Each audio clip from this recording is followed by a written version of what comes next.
আমি একটা মাদ্রাসায় পড়ি, মাদ্রাসায় প্রতিদিন মাগরিবের নামাজের পর নফিস বা জিকির লা ইলাহা ইল্লাল্লাহ লা ইলাহা আস্তেও ইল্লাল্লাহ জোরে পড়া এটা করতে হয়।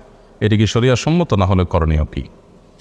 লা ইলাহা ইল্লাল্লাহ এটা তো মাসনুন জিকিরগুলোর একটি। নবী করিম সাল্লাল্লাহু আলাইহি সাল্লাম থেকে সুন্নাহ সম্মত যে জিকিরগুলো বর্ণিত আছে এগুলোর ভিতরে সবচেয়ে বেশি পরিমাণে যে জিকির করতে বলা হয়েছে বিভিন্ন হাদিসে, তার মধ্যে থেকে অন্যতম হলো লা ইলাহা ইল্লাল্লাহ। এই জিকির তাহলিল বলা হয়, তাহলিল। এই যে জিলহজের প্রথম দশকে ওফা আকসিরু ফিহিন্না মিনাত তাকবীরি ওয়াত তাহলিলি ওয়াত তাহমিদি, বেশি করে তাহলিল পড়া, লা ইলাহা ইল্লাল্লাহ। তো লা ইলাহা ইল্লাল্লাহ পড়া ভালো, সুন্নাহ। এবং লা ইলাহা ইল্লাল্লাহ জিকির যেন ছাত্ররা করে সেজন্য প্রতিষ্ঠান ছাত্রদেরকে বিভিন্নভাবে উদ্বুদ্ধ করতে পারে। কিন্তু এখানে কয়েকটা বিষয় লক্ষণীয়। প্রথম কথা হলো যে সকাল এবং সন্ধ্যায় এবং ৫ ওয়াক্ত সালাতের পর নবী করিম সাল্লাল্লাহু আলাইহি সাল্লামের অনেকগুলো বিশেষ বিশেষ দোয়া এবং জিকির আছে যেগুলো তিনি পড়তেন, সেগুলো ছাত্রদেরকে শেখানো উচিত এবং সেগুলো তাদেরকে পড়তে উদ্বুদ্ধ করা উচিত এবং সেগুলো ওজিফা আকারে নিয়মিত যেন পড়ে সকাল সন্ধ্যায় সময় করে একেবারে পড়ানো উচিত, যাতে করে একটা জীবনের অভ্যাস হয়ে যায়। এগুলোর পাশাপাশি এই ধরনের জিকির লা ইলাহা ইল্লাল্লাহ, সুবহানাল্লাহ, আলহামদুলিল্লাহ, আল্লাহু আকবার সবসময় পড়া যায়, এরকম জিকিরগুলো যেন ছাত্ররা করে উদ্বুদ্ধ করা যেতে পারে। এটাও মৌলিকভাবে প্রশংসনীয় কাজ। কিন্তু উদ্বুদ্ধ করতে গিয়ে এই জিকিরের জন্য যদি এমনভাবে আসর কায়েম করা হয় যেটা সুন্নাহ দ্বারা সাবেত না, তাহলে সেটা অবশ্যই পরিত্যাজ্য।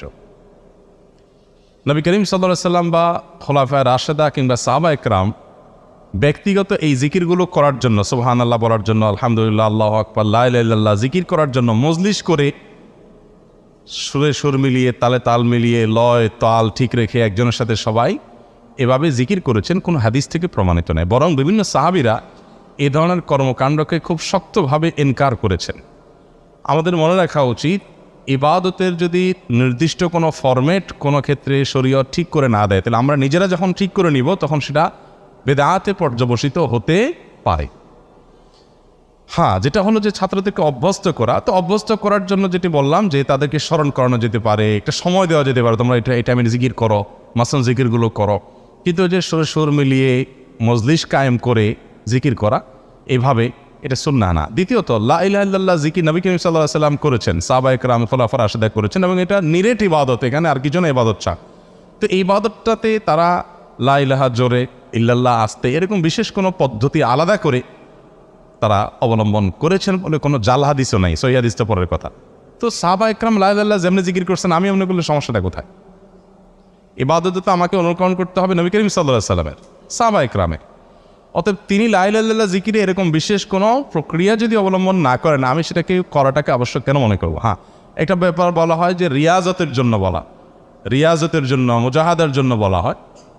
তো আসলে এই জিনিসগুলো যখন একটা সিস্টেমে পরিণত হয়, মানুষ এটাকে এমন একটা পর্যায়ে নিয়ে যায় যেটা বেদাত হওয়া ছাড়া আর কোনো উপায় থাকে না।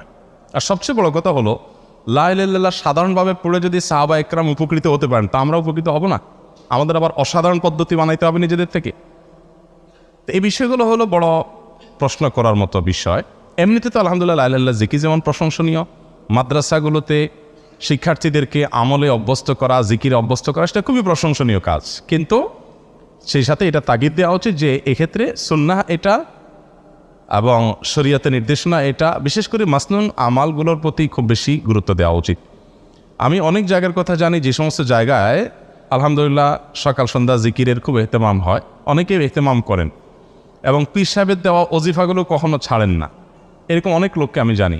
কিন্তু ওই লোক নবী করিম সাল্লাল্লাহু আলাইহি সাল্লামের দেওয়া সকাল সন্ধ্যার মাসনুন ওজিফাগুলো ঠিকমতো করেন না,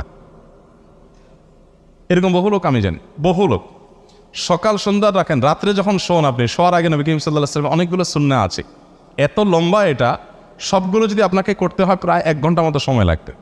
1 ঘন্টার মতো আপনাকে সূরা সাজদা তেলাওয়াত করতে হবে, সূরা মুলক তেলাওয়াত করতে হবে, আরও বড় সূরা তেলাওয়াত করতে হবে, 3 কুল পড়তে হবে, 33 বার সুবহানাল্লাহ আলহামদুলিল্লাহ আল্লাহু আকবার পড়তে হবে।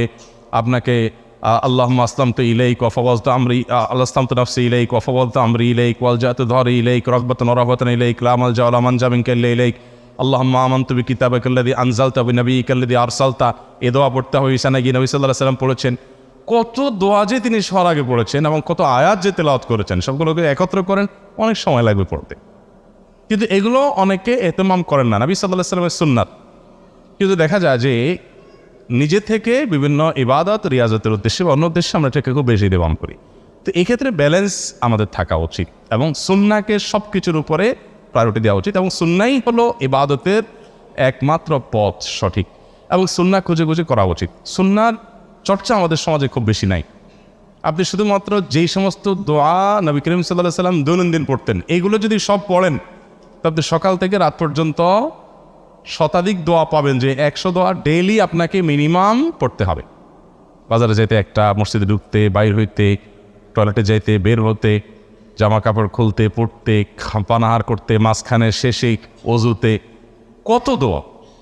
তো সে মাস্তুন দোয়াগুলোর এহতেমাম আসলে হওয়া উচিত। বাকি শর্ত সাপেক্ষে লা ইলাহা ইল্লাল্লাহ জিকির, সেটা শুধু জায়েজ না বরং এটা সুন্নাহ, প্রশংসনীয়।